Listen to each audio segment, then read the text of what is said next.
മാസപ്പടി കേസിൽ വീണ്ടും ഇ.ഡി. റെയ്ഡ്. കോഴിക്കോട് ഉൾപ്പെടെ 8 കേന്ദ്രങ്ങളിലാണ് റെയ്ഡ് നടക്കുന്നത്. വീണയുടെ വീട്ടിൽ നിന്ന് പിടിച്ചെടുത്ത ഡയറിയിലെ പേരുകൾ കേന്ദ്രീകരിച്ചും വീണ പാർട്ണറായ ലേക്കർ ഇന്ത്യ കോർപ്പറേഷനുമായും ബന്ധപ്പെട്ടിട്ടാണ് പരിശോധനാ വിവരങ്ങളുമായി ജിജീഷ് കരുണാകരൻ ചേരുകയാണ്. ജിജീഷ്, 8 ഇടങ്ങളിൽ റെയ്ഡ് എന്നുള്ള വിവരമാണ് ലഭിക്കുന്നത്.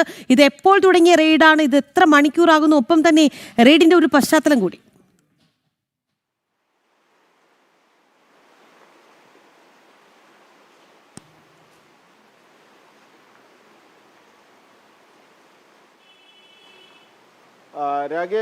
രഞ്ജിത്ത്, കഴിഞ്ഞ മെയ് 27-ാം തീയതി നടന്നിട്ടുള്ള സംസ്ഥാന വ്യാപകമായി തന്നെ നടന്നിട്ടുള്ള പരിശോധനകളുടെ റെയ്ഡിന്റെ തുടർച്ചയായിട്ട് തന്നെയാണ് ഇപ്പോൾ റെയ്ഡ് നടക്കുന്നത്. ഈ റെയ്ഡ് പ്രധാനമായും വീണയുടെ ഒരു ഡയറിയുമായി ബന്ധപ്പെട്ടും ഒപ്പം തന്നെ ലേക്കർ ഇന്ത്യ കോർപ്പറേഷൻ എന്നൊരു സഹസ്ഥാപനം വീണയുടേതായി ഉണ്ട്.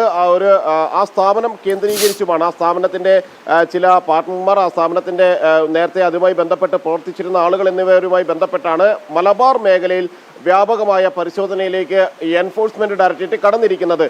വീണയുടെ അക്കൗണ്ടുകളുമായി ബന്ധപ്പെട്ടും വീണയുടെ സ്ഥാപനവുമായി ബന്ധപ്പെട്ടും കടലാസ് കമ്പനികളെ പലതും രൂപീകരിച്ചിരുന്നു. അതിലൊന്നാണ് ലേക്കർ ഇന്ത്യ കോർപ്പറേഷൻ എന്നാണ് എൻഫോഴ്സ്മെന്റ് ഡയറക്ടറേറ്റ് മനസ്സിലാക്കുന്നത്. അതിന്റെ അടിസ്ഥാനത്തിലായിരുന്നു നേരത്തെ തന്നെ ഈ ലേക്കർ ഇന്ത്യ കോർപ്പറേഷനുമായി ബന്ധപ്പെട്ട് പരിശോധനകൾ നടത്തിയതും അതിന്റെ വിവരങ്ങൾ ശേഖരിച്ചതും ഒപ്പം തന്നെ 15.5 ലക്ഷം രൂപ മരവിപ്പിക്കുകയും ലേക്കർ ഇന്ത്യ കോർപ്പറേഷന്റെ 15.5 ലക്ഷം രൂപ മരവിപ്പിക്കുകയും എല്ലാം തന്നെ ചെയ്തിരുന്നു.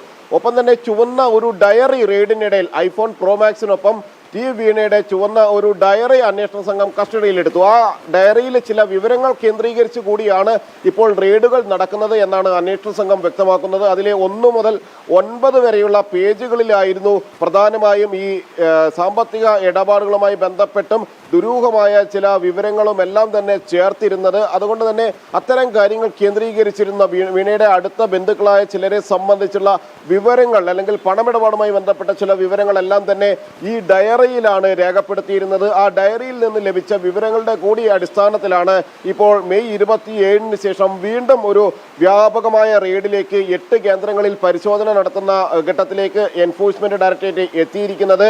നേരത്തെ നിരവധി ആളുകളെ ഈ കേസുമായി ബന്ധപ്പെട്ട് മാസപ്പടി കേസുമായി ബന്ധപ്പെട്ട് പല തവണകളായി ചോദ്യം ചെയ്തു. വീണ തന്നെ കൊച്ചി ഓഫീസിൽ 2 തവണ ചോദ്യം ചെയ്യലിന് ഹാജരാകേണ്ടി വന്നു. വീണ്ടും ഒരിക്കൽ കൂടി ചോദ്യം ചെയ്യാനുള്ള നടപടികളിലേക്ക് അന്വേഷണ സംഘം കടക്കുമ്പോൾ തന്നെയാണ് കൂടുതൽ റെയ്ഡുകൾ, കൂടുതൽ രേഖകൾ പിടിച്ചെടുക്കുന്ന ഒരു നടപടി ഇപ്പോൾ ഉണ്ടായിരിക്കുന്നത്.